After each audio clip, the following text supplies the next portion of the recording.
writers! This week we are going to be finishing up our fairy tale adaptation.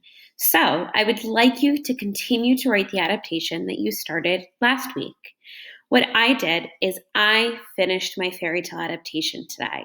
So I went back and I thought about everything that I've learned about fairy tale adaptation writing, everything that I've learned about being a third grade writer, and then I tried my best by using all of my strategies and finishing up my writing for today. Now, for this week, it's going to look a little bit different. Today, I want you to just focus on finishing your fairy tale adaptation. And then our next assignment for this week for writing is going to be rereading to make sure that you make all of the changes, and then starting a very cool project that we are going to be using to help celebrate our fairy tale adaptation writing. So before I read to you my finished fairy tale adaptation, I want to talk to you about some of the things that we learned as writers. Some of the things that I did in my writing to make sure that I did my best third grade work. So remember to start from the beginning. In order to write a fairy tale adaptation, we have to give a backstory at the start and we have to stitch our scenes together. So we're creating that movie in our reader's mind. We have to decide on a change to improve the story. We have to tell our story in 2 to 3 scenes or small moments.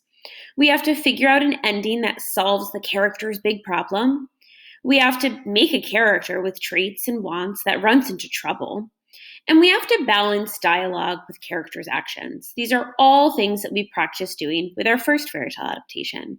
But we also have to make sure that we're making a change that leads to other changes, that we storytell or act out a scene, then write the scene, and that we paint our pictures with language. So you're going to notice a lot of these things that we've practiced as fairy tale adaptation writers that we did in our first fairy tale adaptation, but you're going to notice it in mine now. And as I'm rereading, remember everybody makes mistakes, but if I've made any mistakes, I will go back and change them. So I hope you enjoy my reading of The Three Little Mice and Marty.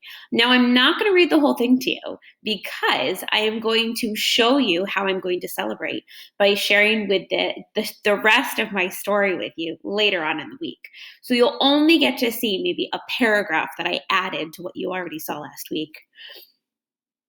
Remember, I'm always going to use my planning part to help me. You don't have to do this, but this helps me tell my story bit by bit and create that movie in my reader's mind. The Three Little Mice and Marty. It was a quiet day in apartment 2B. The Jones family were all out of the house except for their indoor cat, Marty. Marty was a fluffy orange cat that loved to sit around all day watching the birds from the window. I wish I could just go outside and have myself a nice little snack, Marty thought to himself as he licked his lips and gazed out the window. Little did Marty know that there were 3 little treats making themselves comfortable right under his whiskers in his own home. That morning when Mr. Jones left for work, 3 little mice snuck in the front door and managed to settle into the family's house without anyone noticing. The 3 little mice didn't realize that they were sharing their new home with a big cat. They immediately ran through the house in search of something to call their home. The first little mouse saw a newspaper sitting on the couch and thought that it would make the perfect home. Ha ha, that was easy. My home is done and now I can relax, thought the first mouse. The first mouse was very lazy and didn't want to waste time searching for a home. The second little mouse ran behind the TV stand and looked around for a good spot to find his home. Behind a cabinet, there was a hole with wires running through it, but big enough for him to squeeze into. He climbed up the back of the TV stand and slowly pushed his body through the small hole. He breathed out a sigh of relief once he dropped to the bottom of the cabinet. I made it! Ha! I'm safe! The third little mouse ran right to the kitchen. He smelled the delicious scent of fruits, milk, vegetables, and cheese. Good thing that little Bobby Jones left the refrigerator door open with the smallest of spaces, just enough for a little mouse to climb right in. The third mouse wasted no time eating the food, but climbed right into the cheese drawer. I'm in heaven, thought the third mouse. He started to nibble on a few pieces of cheese, but stopped after his belly started to grumble. Marty had no idea that all this was happening in his home, because he was so distracted by the tasty-looking bird outside his window. All of a sudden, Marty heard a noise. It sounded like a newspaper rustling. He slowly and quietly jumped down from the window and walked towards the newspaper. It was at that moment that he caught the smell of a mouse. Maybe I do have access to a tasty treat today, thought Marty as he licked his lips.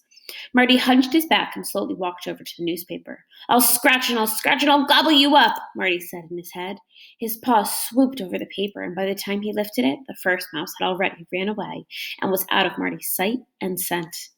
Marty then caught the scent of the mouse again, but this time it was in the TV stand. Marty didn't know that there were 3 mice in his home. He ran over to the TV stand cabinet and scratched, but the thing wouldn't open. He smelled that mouse and was determined to get it.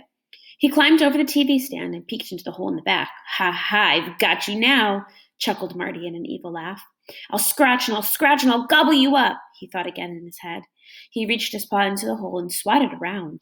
He did this for a while before finally grabbing a hold of something small and furry. I've got you, he meowed. Marty pulled the small furry object out from the hole to find out that it was just one of his cat toys. Furballs! Screeched Marty. He was getting angry and just wanted to have a mid-morning snack. While Marty was swatting around inside the cabinet, the second mouse, scared for his life, pushed the cabinet door open and ran as fast as he could into the kitchen. When he finally got there, he ran to the first mouse. The two of them sighed with relief once they knew that they were both safe. What do we do now? Squeaked the first mouse. Before even trying to come up with a plan, the 2 mice looked at each other with a grin on their faces. Yup, I smell that too, said the second mouse. They both smelled the sweet smell of their favorite food ever, cheese. By this time, Marty was peeking around the corner, ready to pounce. And that's where I'm going to stop. So you could read the rest of my example today by reading my fairy tale adaptation, or you could wait until the next assignment where I share the whole story and I tell you a little bit about our writing celebration. Try your best, writers.